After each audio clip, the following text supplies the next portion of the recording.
All right, so we want to have an update to this breaking news. We've been following this saga with Kristin Crowley, the chief at the LAFD, criticizing publicly LA Mayor Karen Bass during this interview with Gigi Graciette. It set off this whole thing. The Daily Mail, this article is all over the internet, and I had a lot of viewers messaging me, asking me, is this true? Is this true? The Daily Mail reported that after that interview by Gigi, LA Mayor Karen Bass fired Kristin Crowley as LAFD chief. We asked the mayor's office, is that true? And the mayor's spokesperson, Zach Seidel, saying, no, that report is not true, that Kristin Crowley is still the chief, that she was not fired, she did not resign, and she remains in charge of the LA Fire Department. I think we're hoping to talk with Gigi Graciette on the phone soon. Is she available now? Okay, Gigi is with us right now. Gigi, talk to us about this back and forth, what you know, and sort of the stunning comments that you were a part of today. Alex and Marla, good evening, everybody. As you can imagine, my phone, your phone, everybody's phone in the news media right now is blowing up over this news that basically the chief, Kristin Crowley, was ordered into a closed-door meeting that lasted a while. Sources inside City Hall tell us that the mayor was none too pleased with the comments that she candidly, with a lot of candor, shared with us. I can tell you, Alex and Marla, the chief had tears in her eyes. She lives in Los Angeles. She has seen the devastation. And we reviewed years' worth of memos where the chief warned that the department was seriously understaffed and underfunded. Do you know that they have less firefighters now than they had 10 to 14 years ago? And yet the city has grown? So the fire department apparently is not keeping up with the population of Los Angeles.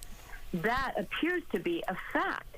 Another memo I was shown was there are industry standards for how many firefighters should be available per population.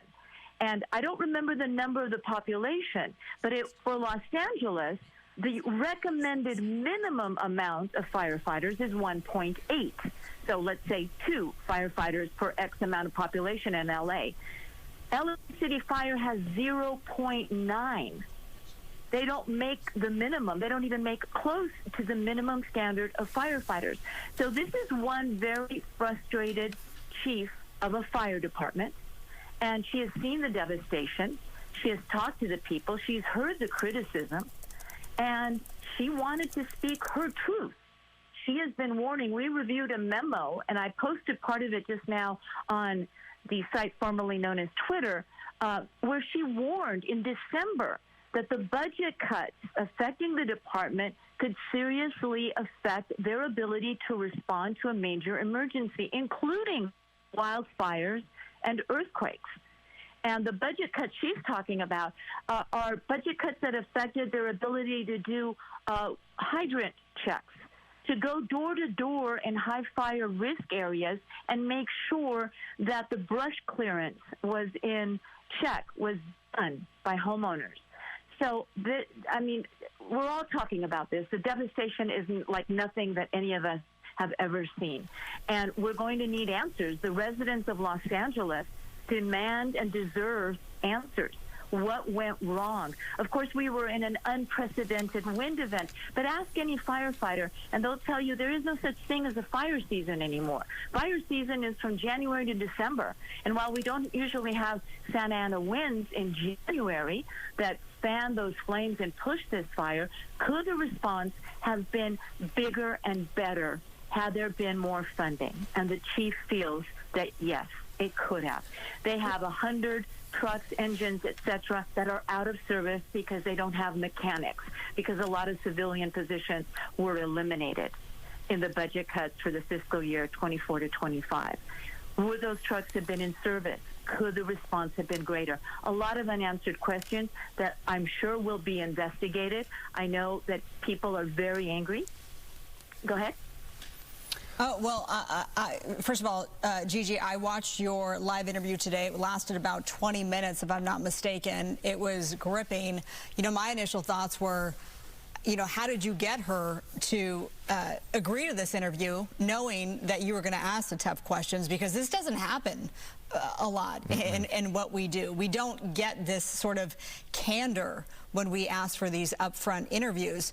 So kudos to you in doing that. But still, I think, you know, to Alex's point, this has gone viral.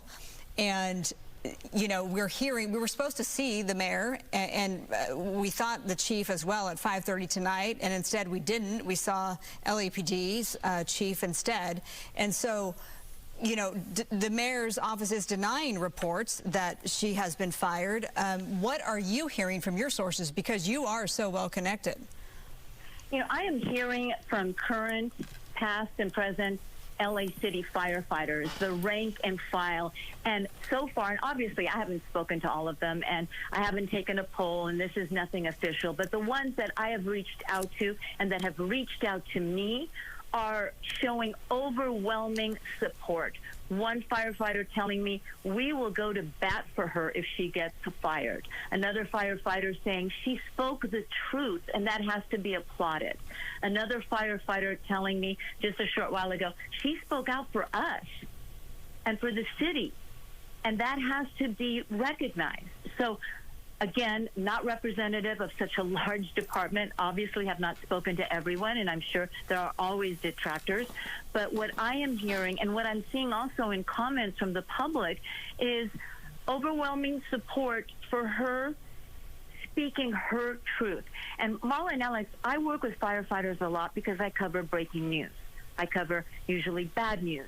And I can't tell you how many times a firefighter has told me, and I'm talking about not the rank and file, I'm talking about the upper, the chiefs, the assistant chiefs, the captains, that they can't go on camera and tell me, for example, that a fire was caused by a warming fire in a homeless encampment. That's a controversial subject. They will not tell you that on camera, or very rarely will they do that. Why? Because they've been told by the city not to talk on camera about that. Yeah, I mean, to my point, that's why it was, you know, stunning to watch you live for that long, too. And you kept pressing her, Gigi. I mean, question after question after question. You did not let her off the hook. And, you know, here we are. 6+ hours later, and it's gone viral, and this is, you know, the talk of the town. And it's interesting that we still haven't gotten that official statement from the mayor's office. LAFD hasn't said anything about it officially yet, and we haven't seen anybody face to face, and we're in the middle of a fire crisis. I know, and that is a very legitimate question that I would pose to the mayor's office, the mayor of Los Angeles. Our city, is in a crisis right now. We have multiple fires burning. Marla, Alex, you've been reporting about now. We see the fire from the San Fernando Valley on the ridge, and concern is growing about the Palisades Fire and all the other ones. Why was the mayor not at that press conference? Yeah. I'm just curious. Well, I'm asking as a resident, why was the mayor not at the press conference? Well, and just to be real clear in terms of your reporting, I know this just happened, so maybe the answer is no, but have you heard from Crowley or anybody on her team since this closed-door meeting ended? Not since it ended, but I heard from them, and I've spoken to a lot of people while that meeting was going on, and concern was great. And that was when one firefighter told me, if she gets fired, we are going to go to bat for her. What that means and what they could do, you know, realistically speaking. And it may seem like I pressed the chief, but the chief wanted to speak. She's been carrying this in her heart. She's been carrying this in her head. And she hasn't been able to speak. Wow. And one of the questions that I couldn't get her to answer is, what was she thinking when Mayor Bass said yesterday morning that the budget reductions did not affect the response in any way? Yeah. And I couldn't get that out of her. But I can tell you, and it may not have been picked up in the interview, she had tears in her eyes. Yeah. And I recognized tears, and I was up close and personal. She wanted to speak out. Yeah. And it is a very political, as she said multiple times, she is not a politician. but it is a very political position because she has to deal with politicians. Yes. And politicians usually don't like to get criticized and don't like to get criticized publicly. But maybe she felt she had to go public with this today. Yeah. And she went public with her truth. That is her truth. We'll leave it to the accountants and the controller and everybody. Budgets are complicated issues. Excuse me, my dogs are all barking because they're tense over the fire situation. But we'll leave it to the controllers to determine. You know, some people say she said it was 17 million, and ultimately it turns out that 10 million was absorbed by cutting positions, and then it was 7 million. They're very complicated issues for anyone to understand. But Alex and Marla, we did review a table full of memos dating back to 2023, where she's been expressing her concern that the department, the Los Angeles City Fire Department, is not keeping up with the city of Los Angeles's needs. It's not keeping up with wildfires. And God forbid when an earthquake will happen, because we know it's not if an earthquake will happen, it is when our next earthquake will happen. We they know are that. Understaffed. The numbers she gave us were jarring and very worrisome. Gigi Graciette, not only a huge animal lover, so our love for your dogs, but a terrific reporter making news all over the world today with that interview. Gigi, who started her day at, I don't know, midnight, 1 in the morning. Thank you for calling in. Thank you, Gigi. Pulling an all-dayer for you, and we appreciate your reporting. And we hear that from the mayor's office. We're supposed to get some sort of written statement. Be interesting to see when that comes out. But apparently, Kristin Crowley keeping her job tonight. We'll see.